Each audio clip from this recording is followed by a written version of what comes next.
It's been 3 days since a trans attacker shot up Covenant Christian School right here in Nashville, killing 6, including 3 kids under 10. The police response was lightning fast, and so was the release of the shooter's identity and the body cam footage of the takedown. Within the day, we knew the firearms used, the shooter's map and plan, all of it. But that's where the transparency has stopped because Nashville officials, likely pressured by outside forces, have yet to release the trans shooter's manifesto, one the Metro Nashville police chief has referenced as being evidence it was a targeted attack against that Christian school, a targeted attack by a bio she/her who identified as a he/him. It's not hard to fill in the blanks, but we shouldn't have to. Our officials should be forthright and forthcoming with this motive behind the heinous attack. And why wouldn't they be? Is it because those who aid, abet, and put the Rainbow Mafia on a pedestal don't want the world to know the truth? That this trans terrorist targeted conservative Christians in an act of pure vengeance?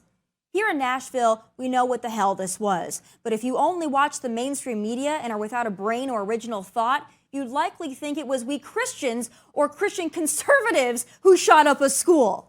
From the same political party that lambasts Florida Governor's Parental Rights and Education Act as the supposed Don't Say Gay bill, well, why won't you say gay now? Or more accurately, trans? Because every recent mass shooter that's penned a manifesto has had that manifesto released, and guess what?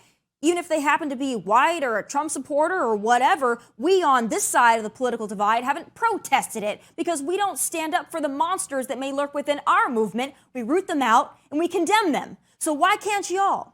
Why have you spent all week covering for a trans killer? Why? You say trans people are being targeted. You squawk about that every damn day, but what about Christians? I mean, hell, look at this heinous post from Arizona Governor Katie Hobbs, now former press secretary. She felt comfortable posting that because this rainbow crowd feels untouchable now, like no one can criticize anything about that radical movement or else be labeled a bigot or a homophobe or transphobe or whatever phobe you deceptively call us this week. The trans community as a whole is not responsible for what happened on Monday in Nashville, just as Trump supporters as a whole are not responsible for the events of January 6th. But at least we can call out our own and have an honest conversation about it. We want transparency. You don't. Honestly, it feels like transparency is the only trans this crowd doesn't blindly cheer for. So Nashville officials, stop bowing to the pressure and release the manifesto. You don't answer to the Rainbow Mafia. You answer to the parents, students, and community members of Nashville, Tennessee.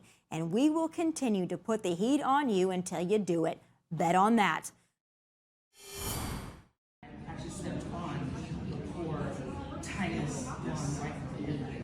That is true. She did step on me twice and hit me with a cane. Drag queens who maybe at one point at one time were just fun and lighthearted entertainers for adult audiences have now gone militant. Not only do they want to dance for children, they also believe it's their right and even duty to show up at events that have nothing to do with them so as to foist their perversion on the people around them. My next guest knows that all too well as they've shown up to protest the reading of his wholesome children's book. Joining me now is actor, producer, and author of As You Grow, Kirk Cameron. Kirk, it's great to have you. Thank you. Great to be with you, too. Thanks for having me on your show. So I know that you guys had to fight tooth and nail to even get into these story hours because initially they just wanted the drag queens. They didn't want a wholesome children's book. But then when you finally were able to get in, now you got drag queens showing up pretty much everywhere you go. You got to tell my audience about this. Well, I did write a children's book. It's called As You Grow. And I wrote this book because we understand that the future belongs to our children, and it's our sacred trust to fill them with the values and the virtues that are going to provide for their blessing in the future. And with all of the drag queen story hours across the nation, I wanted to bring my book to public libraries to offer an alternative. And when we were banned and shut down by over 50 of these woke libraries, we pushed back and eventually showed up at Indianapolis Public Library, where over 2,500 parents and children showed up to flood the library saying, these are the values that we want: love, kindness, gentleness, faithfulness, self-control. So my question is, if you're going to protest my story times with kids and parents who want this, which of those virtues are you protesting? Love, gentleness, faithfulness, self-control? I think we could use more of those things in our country right now, don't you?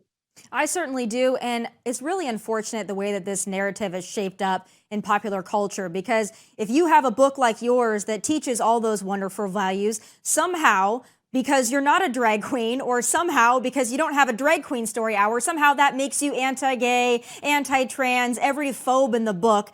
I don't know whose fault it is that we have made these divisions and these lines in the sand in this country, but I wonder what we do moving forward, because I do believe that there are individuals right now that are in this LGBTQ community who are being manipulated, taken advantage of, and I think that they deserve love and understanding as well, but it's become so militant now. I don't know how we bring everybody back together. Is it possible? It's absolutely possible.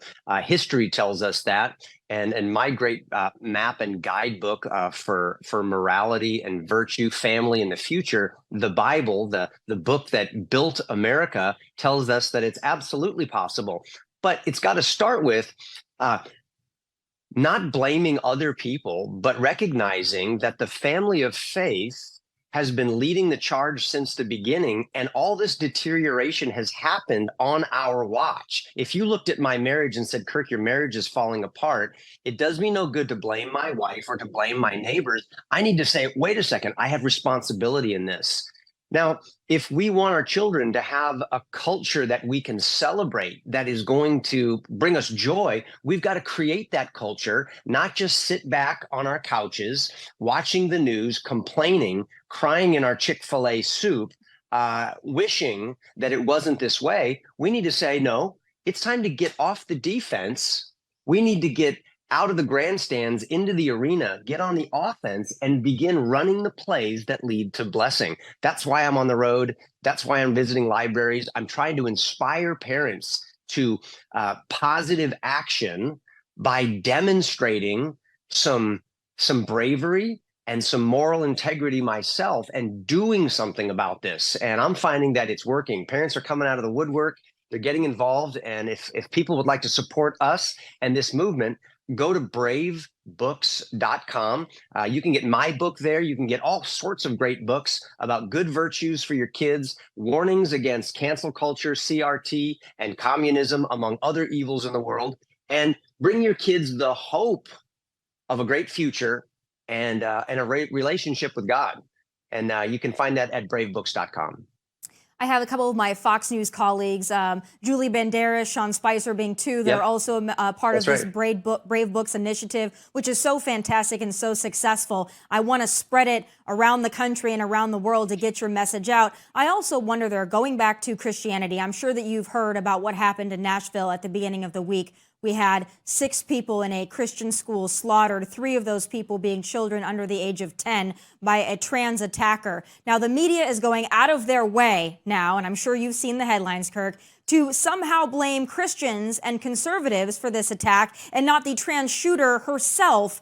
What have you made of the headlines and your initial thoughts on everything that we're going through here in Nashville? Humanity has a soul problem. We're sin sick. And the only way to heal us is from the inside out. I don't think it does any good to blame trans, to blame non-trans. The only trans that is going to give any of us any hope is what we find in the good book of Colossians, that says God is the one who has the power to rescue us from the power of darkness. We can see the power of darkness is real in the world, and he transfers us into the kingdom of the Son of his love. And he redeems us out of this crazy world that we create for ourselves, and we're able to find forgiveness and wholeness and hope and healing, and he makes us new on the inside. So whether you're trans, you're not trans, what we all need is a transformation by the power of God working in our heart, and that comes through the gospel. I've experienced it. I know it's real, and that's what's going to heal the soul of our nation. Kirk, you spent a lot of your life in entertainment and Hollywood. What is the reaction to those that you've been in this business, this industry with, to your Christianity, to your outspokenness about these values? Is it well received? Or would we be surprised to know how some of your folks in the industry react? I don't plan my day based on what I think other people are how they're going to react to me. I plan my day based on saying, God, thank you for keeping my heart beating while I was sleeping last night. Thank you for the air I'm breathing and the opportunity to do good, to amplify what is true and what is right, and especially for children.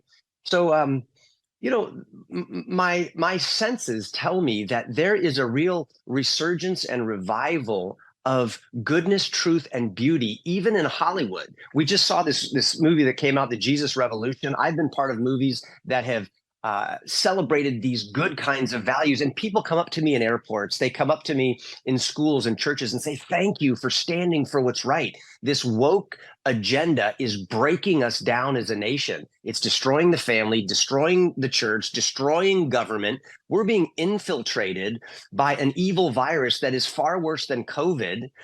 It's called socialism, communism, it's Marxism, it's selfishness, power, greed. And all of us are susceptible to it. And the only cure is when we turn our hearts back to God and begin to walk in friendship with Him and love toward one another. And that's got to actually have flesh and bones on it.